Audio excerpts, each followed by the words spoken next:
Hola, hola, ¿cómo están? Sean todos bienvenidos a nuestro podcast en esta edición semanal para hablar del deporte. Tenemos un invitado que estuvo hace poco acá. Estuvo en la antesala del Dakar, Pablo Quintanilla, uno de los principales motociclistas de nuestro país. Ha corrido ya muchísimas veces el Rally Dakar. Y tuvo en esta edición probablemente una de aquellas que le van a servir para crecer, de esas que no va a olvidar nunca, porque terminó de una manera inesperada después de toda la preparación. Le habíamos dicho a Pablo Quintanilla, que está acá con nosotros, que acá estaban las puertas abiertas siempre, que nos venga a contar de su experiencia en el Dakar, y en eso está. Cumplió con la promesa para contar de esta experiencia, Pablo, pero hay muchísimo, como cada edición que deja el Dakar, pero esta en particular tenemos mucho que hablar. ¿Cómo estás? Bien, ¿y tú? Bueno, gracias por la invitación. Esta vez no fue con el trofeo, pero estamos enteros, que también es importante. Claro que sí. Estás entero, lo dices porque partamos contándole a la gente que de pronto no está tan conectada con el Dakar. Tuviste un accidente grave, pero me gustaría que recapitulemos un poco esta experiencia en el Dakar. Sí, mira, la verdad que tuve un accidente bastante fuerte, te diría, en la etapa 8 del Dakar.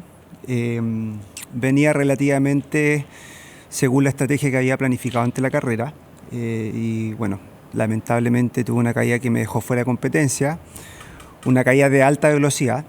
Te podría decir que es la caída más fuerte que he tenido dentro de la disciplina, y por suerte no tuve ninguna complicación mayor. Obviamente perdí el conocimiento, contusiones por todo el cuerpo, un par de esguinces, tuve un pequeño problema en la espalda con unos nervios, que eso fue lo que me complicó un poco después de la caída.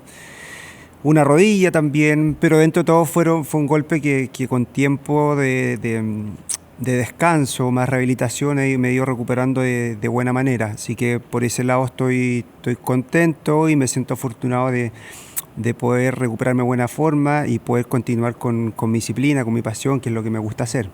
Vamos por partes. ¿Cómo te habías sentido en las otras fases del Dakar? ¿Cómo llegaste a esa fecha 8? Mira, llegué muy bien preparado, me sentía muy bien.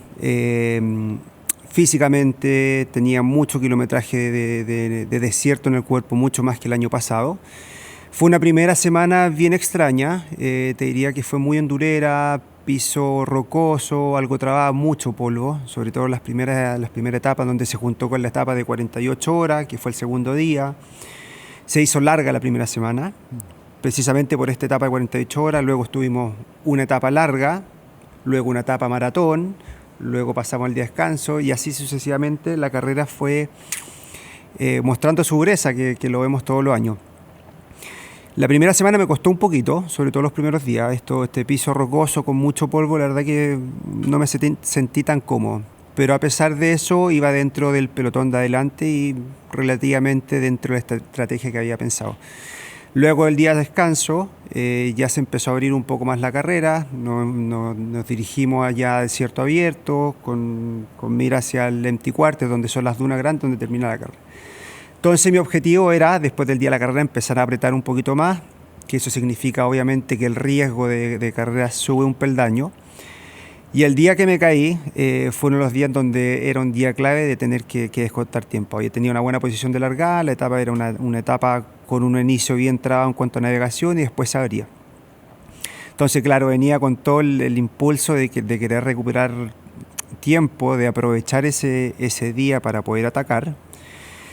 Y lo último que recuerdo fue una parte muy rápida, un valle con un camino poco visible, en donde íbamos 150, 160, bien rápido.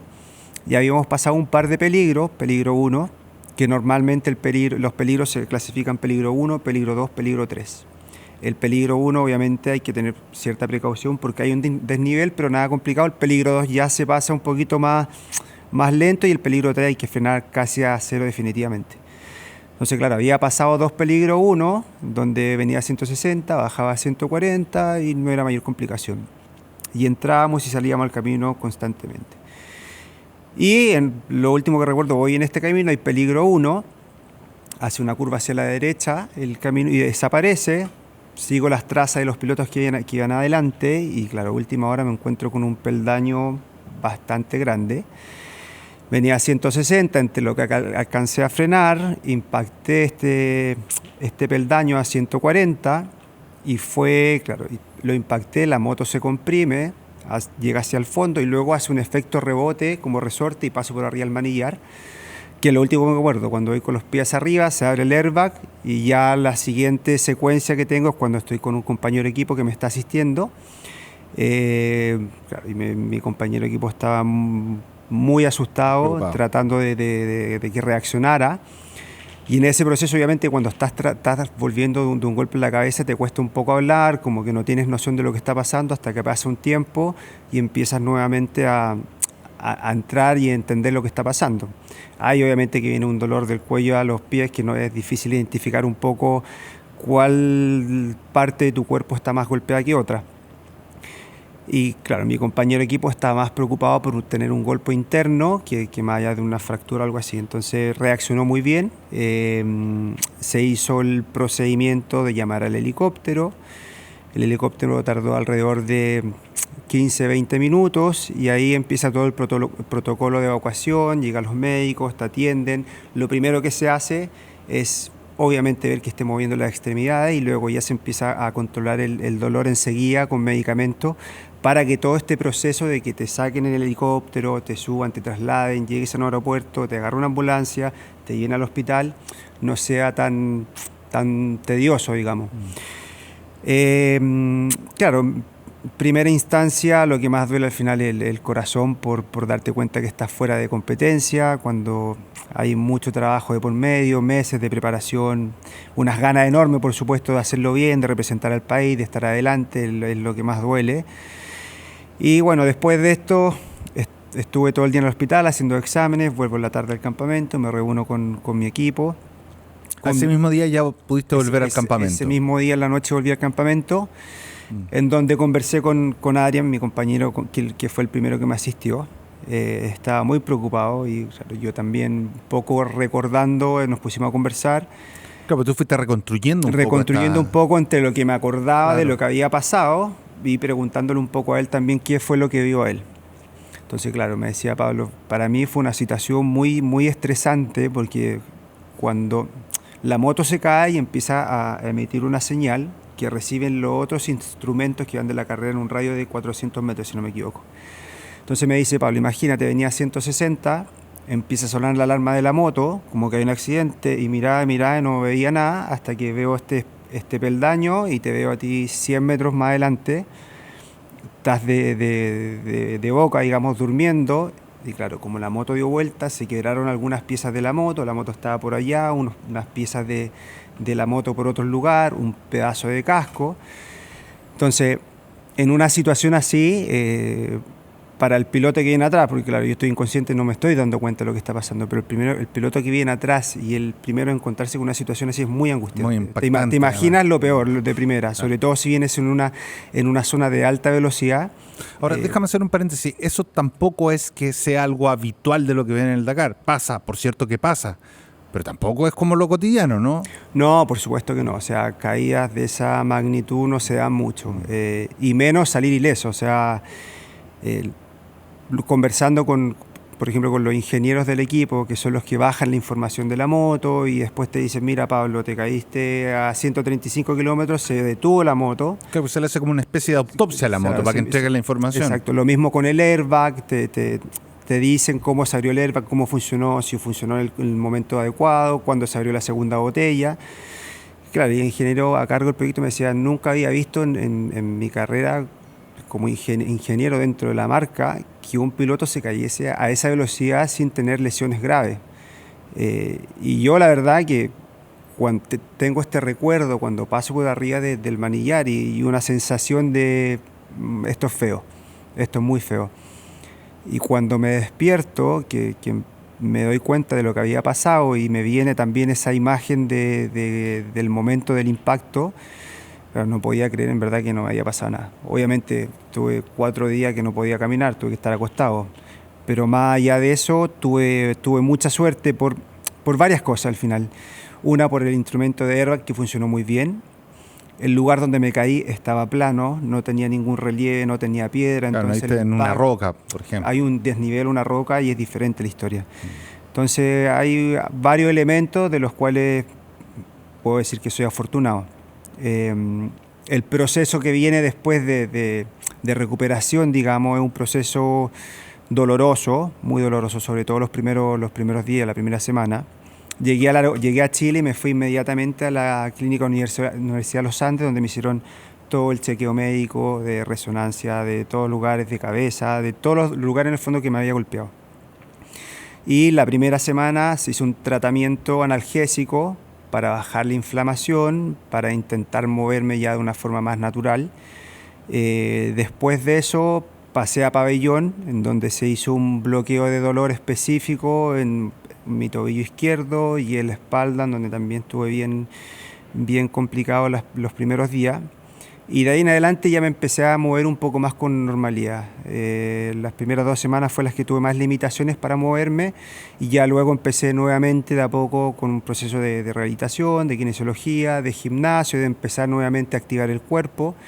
Y ya te diría que llevo 1 semana entrenando físico normal y esta semana ya me subo nuevamente a la moto para empezar ya de a poco a ir agarrando ritmo y confianza también, que ese es otro tema que es importante. Claro, o sea, son días de retomar la normalidad. Ayer toca hablar de aquello porque me imagino también, aquí Pablo nos va a contar a propósito de lo que vivió en este último Dakar, también cuáles son las enseñanzas, ¿no? ¿Cuánto aprende un piloto a partir de eventos como este? Bueno, lo vamos a conversar después de esta breve pausa y nos reencontramos aquí con Pablo Quinteros.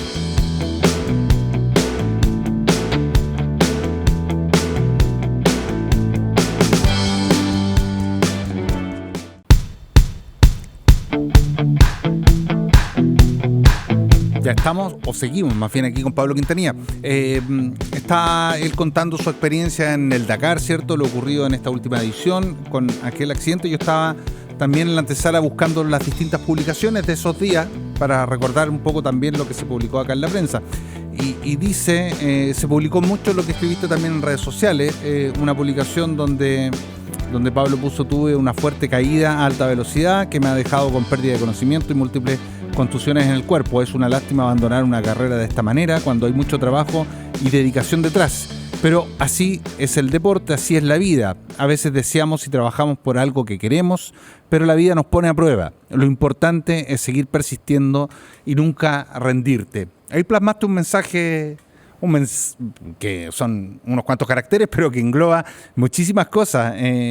Engloba, en primer lugar, las ganas de seguir, de no bajar los brazos, de que un evento como este tampoco, ya que tuviste la suerte de que ya nos contabas en el primer bloque, sin grandes consecuencias físicas, por suerte, pero también tienes que masticarlo, me imagino yo, madurarlo. Sí, por supuesto, o sea, después de un accidente viene una reflexión, por supuesto, de sacar en limpio, de ver qué hice bien, qué hice mal, qué podría haber cambiado, en qué cosas me equivoqué.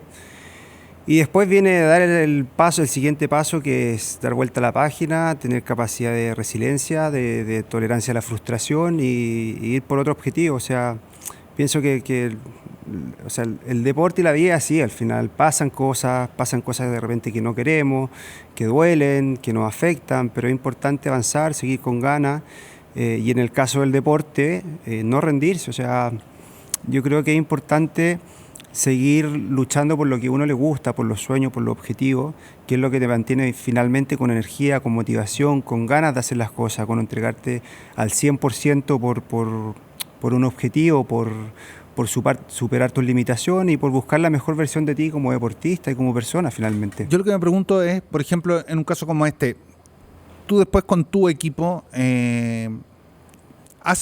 porque una forma es decir, vamos, avanzamos, seguimos adelante.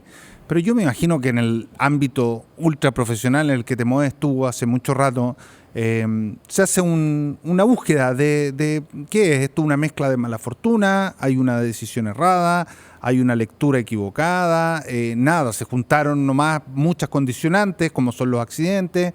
¿Cuál fue un poco con qué te quedas tú de lo que ocurrió? Sí, o sea, lo primero que se hace, ya cuando Lo más importante es que el piloto no tenga ninguna consecuencia grave. Y luego lo que se hace, se busca en el kilómetro que pasó el accidente y se mira el roadbook a ver si efectivamente fue un error de que el piloto no respetó un peligro 2 o un peligro 3 o simplemente había un peligro 1 que no estaba marcado de la manera que correspondía, en el caso de este peldaño, digamos. Y fue mala fortuna, entre que el roadbook no estaba bien marcado. Pasa muchas veces que se marca el roadbook meses con anticipación, se revisa un par de semanas antes, llueve, hay viento, pueden cambiar las condiciones. Es difícil de repente poder controlar todos los factores de la geografía del piso. La organización te brinda información, pero muchas veces no aparece todo lo que hay realmente en el desierto. En este caso en particular, como se iba por un camino, es más fácil determinar si el peligro es 1, 2 o 3, que revisamos y efectivamente debería haber un peligro 2, no un peligro 1. Pero cuando es desierto abierto es imposible marcar todo lo que hay, entonces también uno va con una mirada un poco de ir interpretando y eligiendo trayectoria y adelantando movimientos también. En este caso obviamente no tuve la capacidad de adelantar nada porque venía muy rápido por un camino y efectivamente me encontré con un escalón a última hora y no fue mucho lo que pude hacer. Pero sí, o sea, errores de esta magnitud, o sea, errores de este tipo, no sé, el primer piloto que le pasa y seguramente tampoco el último. Obviamente que nosotros como piloto y como equipo también siempre empujamos a la organización para que tengamos el mayor control con respecto al roadbook, que se haga un opening como corresponde, que haya ojalá un piloto en moto que vaya haciendo el opening. Muchas veces las personas que hacen los roadbook van en auto, no han andado nunca en moto y no tienen la noción de las velocidades y de el impacto que uno va teniendo o en los peligros, o en las ondulaciones, o en los desniveles. Entonces es importante también que la organización siempre empuje por intentar darle esa tranquilidad a los pilotos que uno puede confiar 100% en el roadbook, porque al final vas corriendo y vas al 120% y estirando los frenajes lo que más se puede, intentando pasar los peligros lo más rápido que se puede, entonces tiene que ser lo más preciso posible. ¿Y cómo fue para tu familia? Que también siempre está la familia detrás, siempre está quienes te acompañan, quienes sufren, quienes se alegran con lo que te pasa y por cierto que estas cosas también a ellos los afecta, los mueve, los sacude. Sí, por supuesto. O sea, en primera instancia hay mucha preocupación. Muchas veces la información no es bien clara de lo que pasó y pasan un par de horas entre el comunicado de la organización, lo que dicen las redes sociales, algunos medios que están por allá. Por suerte, Adrián, el piloto, mi compañero de equipo que llegó de los primeros, reaccionó muy bien. ¿Francés o argentino? Francés. Reaccionó muy bien y enseguida, cuando chequeó que estaba bien, se llamó al helicóptero y estábamos en ese proceso de esperar, le mandó un mensaje de audio a Valentina, que es mi pareja, diciéndole: vale, el Pablo se cayó, pero está bien, no hay nada grave, viene el helicóptero en camino, quédate tranquila. Entonces eso ya le da una tranquilidad de poder transmitir la información a la familia: se cayó Pablo, pero no hay nada complicado, nada grave, ya hay que esperar ahora la evaluación médica. Y obviamente que después, cuando uno llega acá, uno se refugia finalmente en la familia, las personas que quiere, para pasar este trago amargo y para ir recuperándose a poco y empezar también de nuevo a agarrar ese deseo de avanzar y bueno, todo lo que conlleva también una recuperación. Y en esta recuperación recuperaste las ganas también, me imagino que no sé, en algún momento mientras estás en la fase de recuperación, más dolor, claro, también yo creo mentalmente te debe venir como las ganas de tener una pausa, pero ya pasó esa pausa o la tregua o no tuviste nunca ganas de te diría la pausa. La verdad que algo que me ha pasado siempre, o con mi accidente o con frustraciones que he tenido a lo largo de mi carrera, que en un inicio, después de este trago amargo, digamos, viene un sentimiento de combustión que me empuja y me da entre rabia y energía de que quiero salir rápido, de que quiero ir por la revancha, quiero ir por la otra carrera. Y lo ocupo como benzina al final, Claro. como energía para salir rápido y avanzar y buscar otro objetivo y no quedarme atrás, no quedarme pegado. Yo creo que es importante en la vida avanzar. Y precisamente a propósito de eso, ¿cómo avanzas ahora? Ya estás por subirte a la moto, lo contabas recién, ¿y cómo viene entonces la estructuración de marzo hacia adelante? Sí, bueno, ahora me subo a la moto esta semana, así que estoy muy contento por eso. Y ahora viene un proceso, claro, de adaptarme nuevo a la moto, a ir agarrando ritmo de a poco, que las primeras semanas obviamente la hago en motocross, en enduro, cerca de mi casa. Después viene ya meterse nuevamente al desierto, que ahí es un poco más complejo, porque ahí hay que pelear un poco con el fantasma de la caída, pero eso requiere tiempo y kilómetros y estar ahí en el desierto.